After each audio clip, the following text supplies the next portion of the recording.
Jason Kenney, the Prime Minister, as you know, is flying back from Peru to try and calm down this crisis. What's the minimum you want him to announce before he heads off to Paris?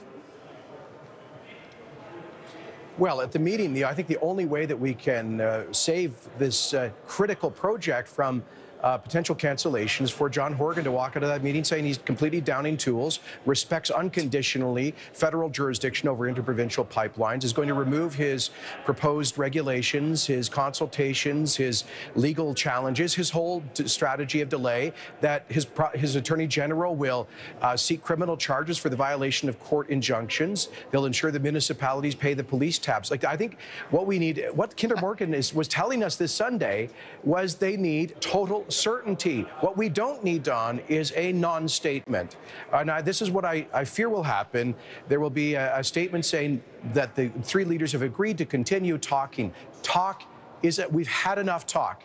We need action, and one simple way the Prime Minister could get it would be to use the power of the federal purse. His Minister of Infrastructure just committed to $4.3 billion discretionary dollars for BC last week. They're negotiating $1.3 billion in job training funding. I say hold the check. Don't cash that check, John Horgan, unless the pipeline is built. All right. I think your list is pretty ambitious. I'm not sure Santa Claus is going to arrive in April in Ottawa here, but if he did, that's probably what he'd bring. But seriously, how far do you want Alberta to go by way of, sort of forcing BC to its knees or trying to force BC to it? Where's the end limit as to what Alberta can do to continue this interprovincial squabble? First, I don't want the squabble, and I don't want us to have to impose any sanctions on BC, but the New Democrats in Victoria have created this constitutional crisis threatening not only Alberta, but Canada's vital economic interests. And that's why since last July, when John Horgan and his Green colleagues came to power on a promise to use every tool to stop the pipeline, I said we must be prepared to have a serious fight-back strategy with real consequences up to and including safety inspections on BC goods passing through Alberta, tolling BC exports through Alberta, including the gas that they export through this province to U.S. markets, and up to and including turning off the taps of Alberta oil that fuels much of the Lower Mainland economy. I was talking about this 9 months ago when Rachel Notley mocked and ridiculed the idea. She's now made it part of her possible policy as a reprisal. But I hope we don't go there.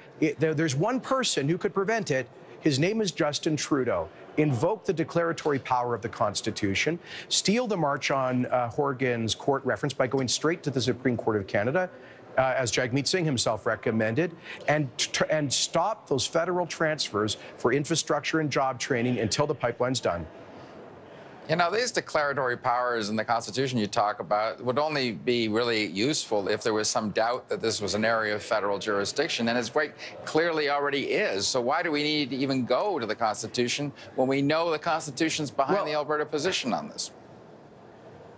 But there is apparently doubt on the side of the BC government, which is why it has proposed its own regulations in clear violation of the federal jurisdiction. So what we're talking about is for greater certainty, just be absolutely clear that any dilatory tactics by the New Democrats in Victoria are null and void of the Constitution. I believe, at the very least, declaring this a project that is for the common advantage under Section 9210C of the Constitution would help to underscore that certainty. But the power of the purse is the biggest thing that Justin Trudeau has.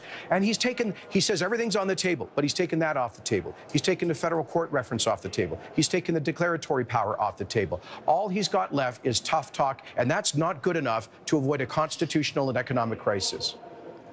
Jason Kenney, he's got one thing left, and we haven't talked about that. That's the sort of the offspring of the War Measures Act called the Emergencies Act. Do you advocate he use that to get the pipeline through if it's necessary?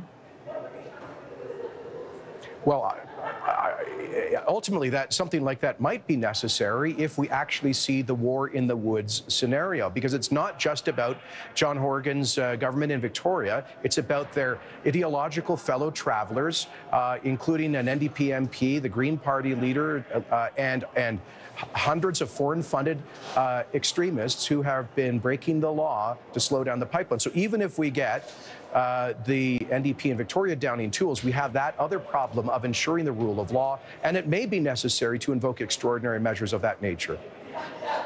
All right, let's hope it doesn't come to that. Jason Kenney, thanks for your time.